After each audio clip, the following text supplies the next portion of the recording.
അള്ളാഹു റബ്ബുൽ ആലമീൻ നമ്മൾ 70 തവണ കാരുണ്യത്തിന്റെ നോട്ടം നോക്കിയാൽ നമ്മൾ രക്ഷപ്പെടൂലേ? 70 ഒന്നും വേണ്ടാന്നേ, ഒരു തവണ അള്ളാഹു റബ്ബുൽ ആലമീൻ കാരുണ്യത്തിന്റെ നോട്ടം നോക്കിയാൽ നമ്മുടെ കാര്യം രക്ഷപ്പെട്ടില്ലേ? എന്നാൽ ഒരു തവണയല്ല, 70 തവണ പടച്ചോൻ നോക്കും. മാത്രമല്ല, നമ്മുടെ 70 ആഗ്രഹങ്ങൾ, എന്ത് മുറാദാണെങ്കിലും 70 എണ്ണം അള്ളാഹു ഹാസിലാക്കി തരും. സ്വർഗത്തിലെ അത്യുന്നത മേഖലകളിൽ കൊണ്ടുപോയി നമ്മളെ ഇരുത്തിയിട്ട് അള്ളാഹു റബ്ബുൽ ആലമീൻ അതേ മലക്കുകളോട് ഉത്തരവിടും നമ്മളെ ആദരിക്കാനായിട്ട്. അത്ര വലിയ സ്ഥാനം നമുക്ക് നേടിത്തരുന്നത് 5 ആയത്തുകൾ ജീവിതത്തിൽ പതിവാക്കുമ്പോഴാണ്. 5 ആയത്തുകൾ വലിയ ഭാരപ്പെട്ട കാര്യമൊന്നുമല്ല. ചെറിയ 5 ആയത്തുകൾ നിങ്ങളുടെ ലൈഫിൽ നമ്മൾ ഇനി പറയാൻ പോകുന്നത് പോലെ എപ്പോഴാണ് എങ്ങനെയാണെന്നൊക്കെ പറയും. അതുപോലെ ലൈഫിൽ ഒന്ന് കൊണ്ടുവരാൻ നോക്കിയേ, നമ്മുടെ ജീവിതം മാറി മറിയുന്നത് നമുക്ക് അനുഭവിക്കാൻ കഴിയും. 1000 രൂപ സമ്മാനമായി ലഭിക്കുന്ന ചോദ്യം വീഡിയോയിലുണ്ട്. മുഴുവനായി കാണുക, ഉത്തരം കമന്റ് ചെയ്യുക, നാമുമായി ബന്ധപ്പെട്ട എല്ലാവരിലേക്കും ഷെയർ ചെയ്ത് കൊടുക്കുക. അല്ലാഹു റബ്ബുൽ ആലമീൻ യഥാർത്ഥ മുത്തഖീങ്ങളിൽ നാം ഏവരെയും ഉൾപ്പെടുത്തി അനുഗ്രഹിക്കുമാറാകട്ടെ.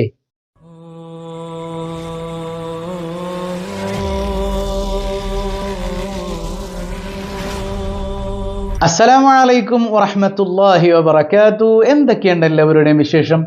സന്തോഷല്ലേ? എവിടെ പുഞ്ചിരിച്ചുകൊണ്ടൊരു ഹംദ് പറഞ്ഞേ, അൽഹംദുലില്ലാഹി റബ്ബിൽ ആലമീൻ. മാഷാ അല്ലാഹ്. ഈ ഒരു ഹംദിന്റെ ബറക്കത്ത് കൊണ്ട് ഹൃദ്യമായൊരു പ്രഭാതവും അതിമനോഹരമായൊരു ദിവസവും സമ്മാനമായി തന്ന് കരുണക്കടലായ നാഥൻ നമ്മെ അനുഗ്രഹിക്കുമാറാകട്ടെ. ഇന്ന് നമ്മൾ നമ്മുടെ ജീവിതത്തെ മാറ്റിമറിക്കുന്ന ചില ആയത്തുകളെ പരിചയപ്പെടുത്തുകയാണ്. അല്ലാഹു റബ്ബുൽ ആലമീൻ അവന്റെ ചില അടിമകൾക്ക് കൊടുക്കണ സമ്മാനം. അവനെ ഒരു അടിമയെ അല്ലാഹു റബ്ബുൽ ആലമീൻ സ്വർഗത്തിന്റെ ഉന്നത മേഖല, അതായത് ജന്നത്തുൽ ഫിർദൗസിന്റെ നടുക്കിരുത്തി ആദരിക്കാൻ കൽപ്പിക്കും. അത് മാത്രല്ല, പടച്ചോൻ എല്ലാ ദിവസവും 70 കാരുണ്യത്തിന്റെ നോട്ടം ആ മനുഷ്യനങ്ങ് നോക്കും. 70 കാരുണ്യത്തിന്റെ നോട്ടം അള്ള നോക്കും. പടച്ചോൻ അങ്ങനെ റബ്ബിന്റെ കാരുണ്യത്തിന്റെ നോട്ടം കിട്ടിയാൽ നമ്മൾ രക്ഷപ്പെട്ടില്ലേ? നമ്മുടെ ജീവിതം ചിട്ടപ്പെടുത്തുന്നതോടൊപ്പം നമ്മൾ ചില കാര്യങ്ങൾ റെഡിയാക്കിയാൽ മതി. അത് മാത്രമല്ല, 70 മുറാദുകൾ അല്ലാഹു ഹാസിലാക്കി തരും. അതിനാഹ അൽ മഗ്ഫിറ, അതിലേറ്റവും ചെറുത് പാപമോചനാണ്. ഏറ്റവും ചെറുത് പാപമോചനാണ്. അപ്പൊ അതിന്റെ മേലേക്ക് എന്തെല്ലാം നമുക്ക് ആഗ്രഹിക്കാൻ പറ്റുമല്ലേ? ഏറ്റവും ചെറുത് പാപമോചനാണെന്ന് പറയുമ്പോൾ വലുത് എന്തെല്ലാം നമുക്ക് ആഗ്രഹിക്കാനുണ്ടാവും. അല്ലാഹു റബ്ബുൽ ആലമീൻ നമ്മുടെ ഹലാലായ 70 മുറാദുകൾ ഹാസിലാക്കി തരും. ഇനി അത് മാത്രമല്ല, ഈ കാര്യം ചെയ്യുന്നത് കൊണ്ട് അല്ലാഹു റബ്ബുൽ ആലമീൻ നമ്മുടെ ശത്രുക്കളെ നിരംബരിശാക്കും. നമുക്ക് സിഹറോ കണ്ണേറോ അങ്ങനെ നമ്മളെ ഉപദ്രവിക്കാൻ ശ്രമിക്കുന്നവരിലേക്ക് അത് തിരിച്ചടിക്കും. നമുക്ക് ഫലിക്കാത്തവണ്ണം നമ്മളെ അല്ലാഹു പ്രൊട്ടക്ട് ചെയ്യും. അതിനെന്ത് ചെയ്യണം എന്നറിയോ? അതിന് സിമ്പിളായൊരു വഴിയുണ്ട്. മഹാനായ ഇമാം ഹാഫിദ് സുയൂത്തി റളിയല്ലാഹു അൻഹു അവിടുത്തെ ദുറുൽ മൻസൂറിൽ രേഖപ്പെടുത്തുന്ന ഒരു ഹദീസ് ഉണ്ട്. മഹാനായ അലി റളിയല്ലാഹു അൻഹുവിൽ നിന്ന് ഉദ്ധരിക്കുന്നത് കാണാം. നമ്മൾ 5 വഖത്ത് ഫർള് നിസ്കാരം കഴിഞ്ഞാൽ നമ്മൾ ചൊല്ലേണ്ടതൊക്കെ ചൊല്ലണം, അല്ലേ? ഇസ്തിഗ്ഫാർ ചൊല്ലും, അതുപോലെ തന്നെ മറ്റ് അദ്കാറുകളുണ്ട്. അങ്ങനെയുള്ള കാര്യങ്ങളൊക്കെ ഓതി ദുആയൊക്കെ ചെയ്ത് കഴിഞ്ഞിട്ട് നമ്മുടെ നിസ്കാര ശേഷം നമ്മൾ ഓതേണ്ട കാര്യങ്ങളൊക്കെ ഓതി കഴിഞ്ഞിട്ട് ഒന്നുകിൽ ആ ഇരിക്കുന്ന ഇരുത്തത്തിൽ അവിടെ ഇരിക്കുക, അല്ലെങ്കിൽ നിങ്ങൾക്ക് ഇരിക്കാൻ പറ്റുന്നില്ല, നിങ്ങളുടെ ജോലിയും കാര്യങ്ങളൊക്കെ ഉണ്ടെങ്കിൽ നിങ്ങൾക്ക് എഴുന്നേറ്റ് പോകാൻ കുഴപ്പമൊന്നുമില്ല. ആ പോണ പോക്കിലോ അല്ലെങ്കിൽ ഇരിക്കുന്ന ഇരുത്തത്തിലോ 5 കാര്യങ്ങൾ ഓതണം. ആദ്യം നമ്മൾ സൂറത്തുൽ ഫാത്തിഹ ഒരെണ്ണം ഓതണം, എന്നിട്ട് 5 ആയത്തുകൾ. ആദ്യം എന്താ ഓതേണ്ടത്? സൂറത്തുൽ ഫാത്തിഹ. സൂറത്തുൽ ഫാത്തിഹ എത്ര തവണ ഓതണം? ഒരു പ്രാവശ്യം ഓതിയാൽ മതി, ഒരു തവണ ഓതിയാൽ മതി. അപ്പൊ ഒരു തവണ സൂറത്തുൽ ഫാത്തിഹ ഓതുക. ശേഷം ആയത്തുൽ കുർസി ഒരു തവണ. ആയത്തുൽ കുർസി അറിയാത്ത ആരെങ്കിലും ഉണ്ടോ? ഇല്ല. ആദ്യം ഫാത്തിഹ, പിന്നെ ആയത്തുൽ കുർസി. മൂന്നാമത്തേത് സൂറത്തു ആലു ഇമ്രാനിലെ 18ാമത്തെ ആയത്ത് ഓതുക. ഷഹിദല്ലാഹു എന്ന് തുടങ്ങുന്ന ആ ആയത്ത് എല്ലാവർക്കും സുപരിചിതാണ്, അല്ലേ? ആലു ഇമ്രാനിലെ 18ാമത്തെ ആയത്ത് ഓതുക. അതിനുശേഷം അപ്പൊ എത്രണ്ണായി? ഫാത്തിഹ, പിന്നെ ആയത്തുൽ കുർസി, ഷഹിദല്ലാ എന്ന് തുടങ്ങുന്ന ഈ 2 ആയത്തുകൾ. അതായത് ഫാത്തിഹ മാറ്റി വെച്ച് കഴിഞ്ഞാൽ ബാക്കി 2 ആയത്തുകളായി, അല്ലേ? 2 ആയത്തുകളായി. ഇനി നോക്കൂ, ഇനി സൂറത്ത് ആലി ഇമ്രാനിലെ തന്നെ 19ാമത്തെ ആയത്ത് ഇന്നദ്ദീന ഇൻദല്ലാഹിൽ ഇസ്ലാം, ചെറിയൊരു ആയത്താണ്, അത് ഓതുക. ഇന്നദ്ദീന ഇൻദല്ലാഹിൽ ഇസ്ലാം.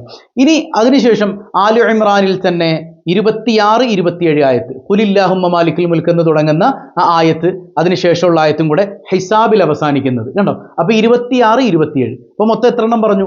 ആദ്യം സൂറത്തുൽ ഫാത്തിഹ, അത് മാറ്റി വെക്കുക, ഒരു സൂറത്താണ്. ഇനി ആയത്തുകൾ എത്ര എണ്ണം ഉണ്ട്?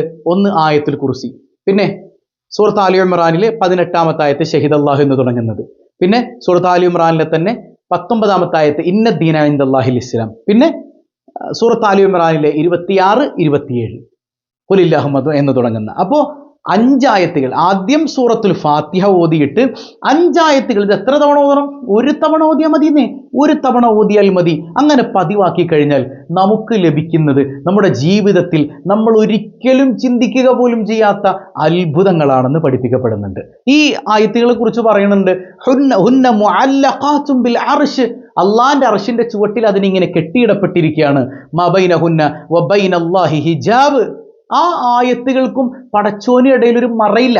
അതായത് ആ ആയത്തുകൾ അള്ളാഹിനോട് നേരിട്ട് സംസാരിക്കും, അള്ളാഹിനോട് സംവദിക്കും. ആ ആയത്തുകൾക്കും പടച്ചോനും ഇടയിൽ മറയില്ല. അള്ളാഹിന്റെ കലാമാണല്ലോ. അള്ളാഹിന്റെ കലാമിൽ വളരെയേറെ ശ്രേഷ്ഠതയുള്ളൊരു ഭാഗമാണ് ഈ 5 ആയത്തുകൾ. ഈ ആയത്തുകൾ അള്ളാഹിനോട് ചോദിക്കുന്ന ഒരു സന്ദർഭമുണ്ട്, യാ റബ്ബി തുഹ്ബിത്നാ ഇലൽ അർദ്, പടച്ചോനെ ഞങ്ങളെ ഭൂമിയിലേക്ക് പറഞ്ഞേക്കാമോ? ഞങ്ങൾ ഭൂമിയിലേക്ക് പോയിക്കോട്ടെ. അല്ലെങ്കിൽ ഭൂമിയിൽ പാപിയായ ഒരു മനുഷ്യനുണ്ട്, ഞങ്ങൾ അവന്റെ അടുക്കലേക്ക് പോയിക്കോട്ടെ. അപ്പൊ അല്ലാഹു റബ്ബുൽ ആലമീൻ പറയുന്നൊരു മറുപടി ഉണ്ട്, ഇന്നി ഹലഫ്തു, മക്കളെ ഞാനിതാ ഉറപ്പിച്ചു പറയാണ്, നിങ്ങളെ പാരായണം ചെയ്യുന്ന ഏതൊരു മനുഷ്യനുണ്ടോ, നിങ്ങളെ പാരായണം ചെയ്യുന്ന ഏതൊരു മനുഷ്യൻ, എപ്പോ? എല്ലാ ഫർള് നിസ്കാരങ്ങൾക്ക് ശേഷവും നിങ്ങളെ പാരായണം ചെയ്യുന്ന ഏതൊരു മനുഷ്യനുണ്ടോ, ഇല്ലാ ജഅൽതുൽ ജന്ന മഅവ, അവന്റെ മടക്കം സ്വർഗമാണെന്ന് ഞാനിതാ ഉറപ്പിച്ചു പറയാണ്. അല്ലാഹ് സ്വർഗം അവിടെ വെച്ച് അങ്ങോട്ട് കൊടുക്കുകയാണ്. എന്ത് ചെയ്യണം? 5 വഖത്ത് നിസ്കാര ശേഷം ഈ പറയുന്ന ആയത്തുകളൊക്കെ ഓരോ തവണ ഓതുക. ആദ്യം സൂറത്തുൽ ഫാത്തിഹ പറഞ്ഞു, പിന്നെ 5 ആയത്തുകൾ പറഞ്ഞു. ഈ 5 ആയത്തുകളും ഒരു തവണ. ഇപ്പോൾ ലുഹറാണ് കടന്നു വരുന്നത്, ലുഹറിന് ശേഷം ഓതുക, അസറിന് ശേഷം, മഗ്രിബിന് ശേഷം, ഇശാക്ക് ശേഷം, സുബഹിക്ക് ശേഷം, ഓരോ തവണ ഓതി വരുന്ന ആ ഒരു സമൂഹത്തിന് അല്ലാഹു റബ്ബുൽ ആലമീൻ സ്വർഗത്തിന്റെ വലിയ അലങ്കാരങ്ങൾ നൽകുമെന്ന് മലക്കുകളുടെ മുമ്പിൽ സാക്ഷ്യപ്പെടുത്തുകയാണ്. സുബ്ഹാനക യാ റബ്ബ്. അപ്പൊ നമുക്കും അത് ഓതാൻ കഴിയണം, നിസ്സാര സമയം പോരെ. സൂറത്തുൽ ഫാത്തിഹ ഓതാൻ എത്ര നേരം വേണം ഇല്ലേ?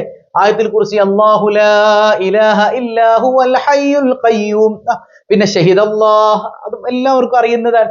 ഇന്നദ്ദീന ഇൻദല്ലാഹിൽ ഇസ്ലാം, പിന്നെ ഖുലില്ലാഹുമ്മ മാലിക്കൽ മുൽക്ക്, അതിങ്ങനെ അവിടെ ഓതുക.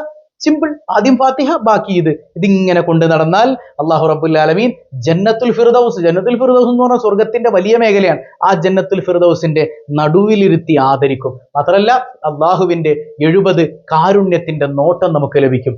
പോരാ, 70 മുറാദുകൾ അള്ളാഹു ഹാസുലാക്കി തരും. അതും പോരാ, ശത്രുക്കളുടെ എത്ര വലിയ കുതന്ത്രവും നിന്റെ മേൽ ഫലിക്കാതെ പരാജയപ്പെട്ടു പോകുമെന്ന് ഹദീസിൽ കാണാം. അപ്പൊ ഇന്ന് ളുഹർ മുതലങ്ങ് തുടങ്ങിക്കോ. എല്ലാവരും ചെയ്യൂലേ? ഉറപ്പാണോ? ചെയ്യൂല്ലേ? അള്ളാഹു നമുക്ക് തൗഫീക്ക് നൽകുമാറാകട്ടെ. ഇന്ന് ചുരുക്കമാണ്, കുറച്ചധികം വർക്കുകൾ ഉള്ളതുകൊണ്ട് വളരെ ചുരുക്കി ചില കാര്യങ്ങൾ മാത്രം പറഞ്ഞതാണ്. അള്ളാഹു ജീവിതത്തിൽ അന്വർത്ഥമാക്കാൻ തൗഫീക്ക് നൽകട്ടെ. ഇന്നത്തെ ചോദ്യം, ഹബീബായ സല്ലല്ലാഹു അലൈഹി വസല്ലം തങ്ങളുടെ ജീവിതത്തിൽ ഒരുപാട് മുഅ്ജിസത്ത് ഉണ്ടായിട്ടുണ്ട് അല്ലെ? ചന്ദ്രനെ പിളർത്തിയിട്ടുണ്ട്. അങ്ങനെ ഒരുപാട് മുഅ്ജിസത്തുകൾ പുണ്യ നബി സല്ലല്ലാഹു അലൈഹി വസല്ലം തങ്ങൾക്ക് പറയാനുണ്ട്. അവിടുത്തെ 2 വിരലുകൾക്കിടയിലൂടെ ശുദ്ധമായ വെള്ളം വരുമായിരുന്നു, അവിടുത്തെ വിരലുകൾ പ്രകാശിക്കുമായിരുന്നു. അങ്ങനെ ഒരുപാട് മുഅ്ജിസത്തുകൾ ഉണ്ട് അല്ലെ? എന്നാൽ അള്ളാന്റെ ഹബീബ് സല്ലല്ലാഹു അലൈഹി വസല്ലം തങ്ങളുടെ ഏറ്റവും വലിയ മുഅ്ജിസത്ത് എന്താണ് എന്ന് കമന്റ് ചെയ്യോ? അള്ളാന്റെ ഹബീബിന്റെ ഏറ്റവും വലിയ മുഅ്ജിസത്ത് എന്താണെന്ന് കമന്റ് ചെയ്യുക. അല്ലാഹു റബ്ബുൽ ആലമീൻ എല്ലാവർക്കും ബറക്കത്ത് ചെയ്ത് അനുഗ്രഹിക്കുമാറാകട്ടെ. സുബ്ഹാനല്ലാഹി വബിഹംദിഹി അദദ ഖൽഖിഹി വരിദാ നഫ്സിഹി വസിനത അർശിഹി വമിദാദ കലിമാതിഹി.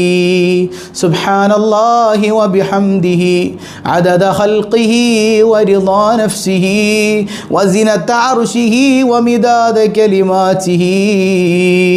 സുബ്ഹാനല്ലാഹി വബിഹംദിhi عدد خلقه ورضا نفسه وزنة عرشه ومداد كلماته. الحمد لله رب العالمين أرحم الراحماയ കരുണക്കടലായ റബ്ബേ, اللهم صل على سيدنا محمد وعلى آل سيدنا محمد. പടച്ചവനെ ഈ സദസ്സ് നീ സ്വീകരിക്കണേ അല്ല.